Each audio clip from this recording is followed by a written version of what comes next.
Nigerian-born parents need to be educated about the possible penalties of disciplining their children too harshly. That's according to officials from the country's High Commission in London.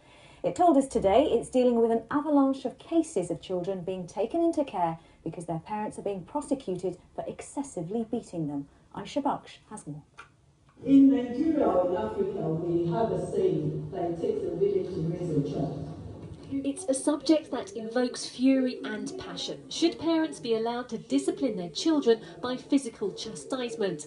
At the Nigerian High Commission, it was discussed with those involved with safeguarding children in London. It's of course not just an African issue, but it was claimed here a disproportionate number of children from Nigerian-born parents are being taken into care because they've been excessively and repeatedly beaten. Every parent, every background, every culture, please do not strive your children. The High Commission say they are dealing with what they described as an avalanche of cases.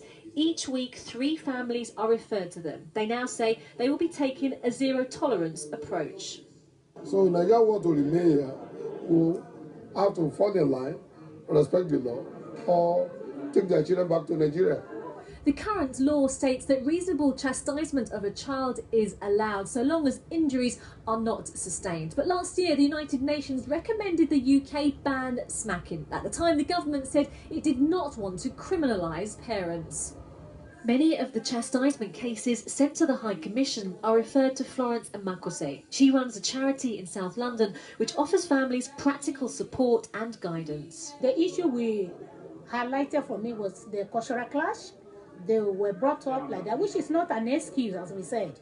But if it is an issue, I believe that it needs to be dealt with and they need to be helped, rather than persecuting them all the way. We need to start going into our communities where churches and mosques, because these are the places where you will find people, because these are their safe environments. So what we will do is go there, raise awareness on what it is to be a citizen of the United Kingdom. You need to empower yourself, you need to be aware of the laws of the country. The embassy say they'll also be talking to the government in Nigeria to try and educate people before they travel or relocate to the UK. Aisha Baksh, BBC London News.